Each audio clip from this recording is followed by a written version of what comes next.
Liquor scam కేసులో BRS MLC కవితకు ED కస్టడీకి అనుమతించింది ఢిల్లీ రౌస్ అవెన్యూ కోర్టు. 10 రోజుల కస్టడీ ఇవ్వాలన్న ఈడీ పిటిషన్ను విచారించిన కోర్టు 7 రోజుల కస్టడీకి ఇచ్చింది. ఈ నెల 23 తర్వాత మధ్యాహ్నం మళ్లీ కోర్టులో హాజరుపరచాలని ఈడీకి ఆదేశించింది. కవితను కలిసేందుకు సమయం నిర్ధారించింది కోర్టు. సాయంత్రం 6 గంటల నుంచి 7 గంటల మధ్య కలిసేందుకు అవకాశం కల్పించింది. బీఆర్ఎస్ ఎమ్మెల్సీ కవితను ఈడీ కస్టడీకి ఇచ్చింది ఢిల్లీ రౌస్ అవెన్యూ కోర్టు. ఈ నెల 23 వరకు ఈడీ కస్టడీకి అనుమతించింది. 10 రోజుల కస్టడీకి అనుమతి ఇవ్వాలని ఈడీ అధికారులు వేసిన పిటిషన్ను విచారించిన రౌస్ అవెన్యూ కోర్టు 7 రోజులు కస్టడీకి ఇస్తూ తీర్పు ఇచ్చింది. మళ్లీ 7 రోజుల తర్వాత 23న మధ్యాహ్నం తిరిగి కోర్టులో ప్రవేశపెట్టాలని ఈడీని ఆదేశించింది కోర్టు. కస్టడీ సమయంలో రోజు కుటుంబ సభ్యులు, అడ్వకేట్లను కలిసేందుకు, ఇంటి నుంచి భోజనం తెప్పించేందుకు కోర్టు అనుమతించింది. కవిత కస్టడీ కోసం ఈడీ వేసిన పిటిషన్లో కీలక అంశాలు వెల్లడయ్యాయి. ఢిల్లీ లిక్కర్ స్కామ్ సూత్రధారుల్లో కవిత ఒకరని కస్టడీ పిటిషన్లో తెలిపింది ఈడీ.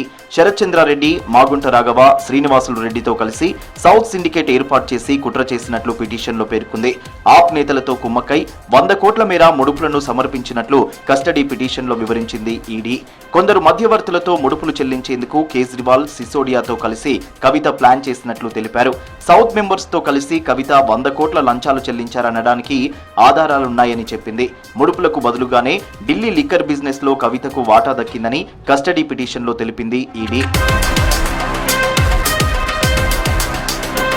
కవిత అరెస్టుపై కోర్టులో హాట్ గా వాదనలు జరిగాయి. కవిత తరఫున సీనియర్ లాయర్ విక్రమ్ చౌదరి వాదనలు వినిపించారు. ఈడీ తరఫున ఎన్కే మట్టా, జోయబ్ హుస్సేన్ వాదించారు. సుప్రీంకోర్టులో ఇచ్చిన హామీని ఉల్లంఘించి ఈడీ కవితను అరెస్టు చేసిందన్నారు విక్రమ్ చౌదరి.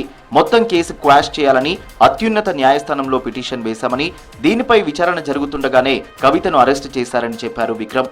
ఈడీ అన్ని నిబంధనలు పాటించే కవితను అరెస్టు చేసిందన్నారు ఈడీ తరఫు న్యాయవాది జోయబ్ హుస్సేన్. సుప్రీంకోర్టులో ఇచ్చిన ప్రకటన కోర్టు ఉల్లంఘన కిందకు రాదని చెప్పారు. కోర్టుకు హాజరయ్యే ముందు కీలక వ్యాఖ్యలు చేశారు ఎమ్మెల్సీ కవిత. ఇది అక్రమ కేసని, తనను అక్రమంగా అరెస్టు చేశారని ఆరోపించారు. త్వరలోనే బయటకు వస్తానని చెప్పారు.